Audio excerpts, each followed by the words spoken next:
Assalamualaikum. Hai, salam sejahtera. Jumpa lagi untuk video kali ini. Okay, kepada mereka yang baru sampai ke channel ni atau saluran ni, nama aku Afdaluddin Zainuddin. Ada yang panggil aku Afdal dan ada yang panggil aku Din. Jadi kebiasaannya dekat sini aku kasih sembang pasal Grab atau e-hailing. Okay, kali ni memang betul-betul brief je video. Okay, mula-mula apa pasal Grab Share. Okay, Grab Share untuk korang yang ada service type Just Grab saja, okay, button Grab Share tak boleh off. Tapi tak silap aku, Grab Share dia akan masuk manual. Dia macam saver. Tapi saver boleh off kan. Sekejap di sini aku tengok. So aku ada kat KL ni. Yelah, saver boleh off. Aku yang tak silap aku, yang share Grab Share tak boleh off. Okay, Grab Share tak boleh off untuk mereka yang ada service type Just Grab. Okay, yang ada Six-seater plus premium dia semua boleh off Grab Share. Kau tak silap aku lah. Okay, kau tak silap aku, memang boleh off yang ada apa nama ni, service type yang lain selain Just Grab. Yang ada Just Grab je memang tak boleh off, tapi dia masuk manual lah kan. Korang boleh lah, korang nak ambil ke tak nak ambil ke, pandai korang lah kan. Alright,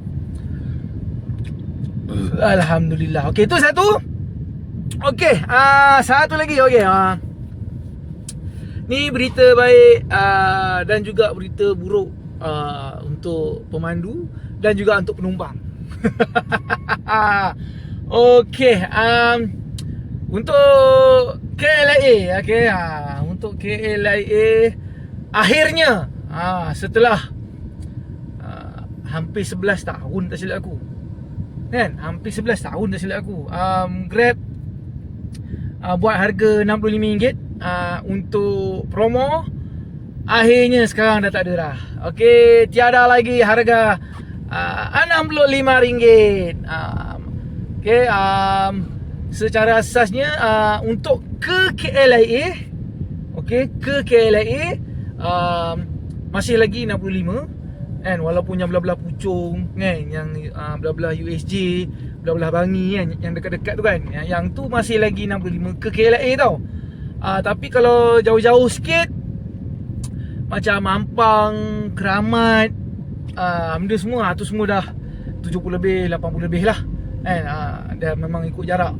So dah tiada lagi RM65 yang jauh-jauh tu. Okey, tapi okey, harga akan jadi betul murah dari KLIA. Maksudnya dari KLIA, kalau ke macam aku cakap tadi lah, Puchong, USJ, Bangi ke apa nama ni, kota warisan ke apa bagai, yang tu memang harga ikut per kilo lah. So lagi murah lah dari KLIA lah. Dan kau boleh belik lah, korang boleh belik, boleh tengok harga. Memang yang dari KLIA ke tempat-tempat yang aku sebut tadi, kira yang dekat-dekat dengan airport tu, dah kira dah murah sangat lah kan. Sebab dah ikut per kilometer. So yang jauh-jauh, so yang mana yang duduk belah-belah Wangsa Maju, Keramat, Ampang dah memang seronok lah sekarang kan. Belah-belah Gombak, korang belah-belah sana korang dah seronok lah kan. Belah-belah apa nama ni, Segambut, Mungkiara, tempat-tempat yang orang tak nak pergi tu, harga dah mahal. So aku rasa lepas ni dah ramai pula bertinggi dekat sana. Sebab nak job mahal, nak job pergi KLIA dah mahal dari sana.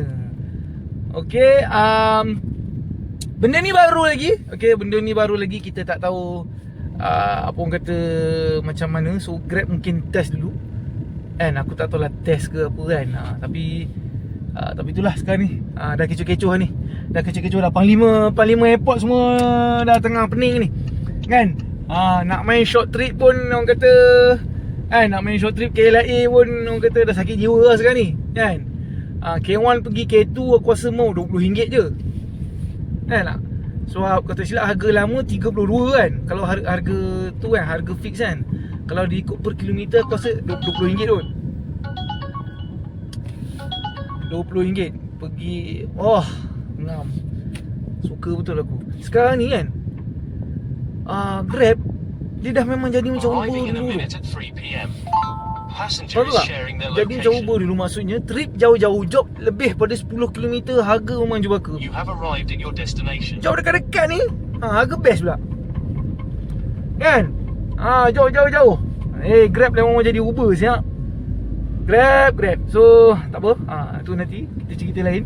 So kita tengok dulu Grab macam mana benda ni. Okay, sekian saja daripada saya Afdaluddin Zainuddin. Jumpa untuk video akan datang. Assalamualaikum warahmatullahi taala wabarakatuh dan salam sejahtera. Bye.